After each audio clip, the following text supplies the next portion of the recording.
to master desire is to master the self. In 17th century Japan, during the disciplined Edo period, lived a samurai named Araki Masanobu.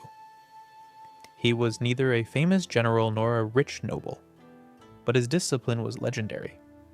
Other warriors feared no man, but they respected Araki for he had conquered something even greater than the battlefield: his own mind.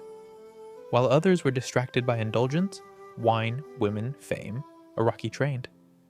He believed that the man who cannot control his desires is already defeated, not by another sword, but by himself. One evening, a younger warrior asked him, "Sensei, how do you stay so focused, so unmoved by temptation?" Araki replied, "Lust is a flame. Feed it, and it burns wilder. Ignore it, and it dies." He was not cold. He did not hate beauty or love, but he knew. The pleasure that controls you is the chain that enslaves you. Samurai were taught from a young age to calm the body, control the breath, to calm the mind, control the thoughts, and to control desire. Do not chase it, do not fight it, simply observe it, like a cloud passing in the sky. Araki practiced misogi, the art of purification. Each morning he bathed in freezing water beneath a mountain stream, not to punish his body, but to train it. When desire arose, he would meditate. He would sit still and watch the sensation rise and fall, like a wave. No reaction, just awareness. In the West, the Stoics practiced the same. Seneca said, "It is not that we are given too little time, but that we waste much of it." Many waste their time lost in desire, but Araki knew. Every moment lost to lust was a sword strike you didn't block, a target you didn't hit. The samurai believed in shisei, wisdom, but wisdom without discipline is like a blade without a handle. Dangerous, uncontrolled.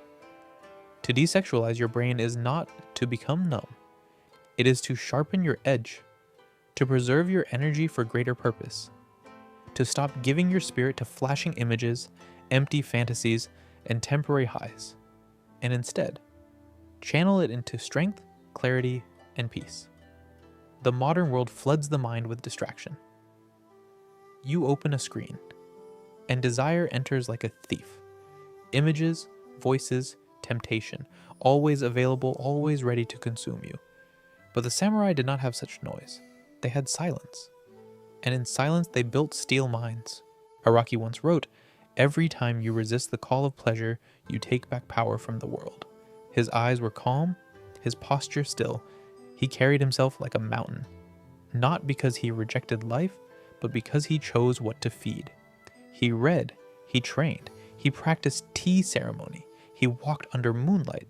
His senses were sharp, his spirit undivided. In China, the sage Confucius said, "He who conquers himself is the mightiest warrior." This was the samurai's secret. That the man who is not ruled by pleasure cannot be blackmailed, cannot be bought, cannot be broken, and science today agrees. Overconsumption of pleasure dulls the brain.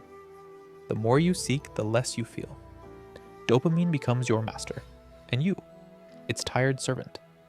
But when you take control, when you stop feeding the urge, the mind clears. Focus returns. Energy rises. You see beauty again in silence. You enjoy the breeze, the tea, the book, the training. You become powerful, not because you took more, but because you needed less. So how do you desexualize your brain? The samurai way. Clean your space. A clear room makes a clear mind. Train daily. Movement resets the body's chemistry. Sit in silence. Let the fire burn out on its own. Stop reacting. See the urge. Don't obey it. Starve the distractions. Feed the soul. And choose long-term strength over short-term pleasure every single time. Araki Masanobu never boasted, but his calm was loud. His energy was centered.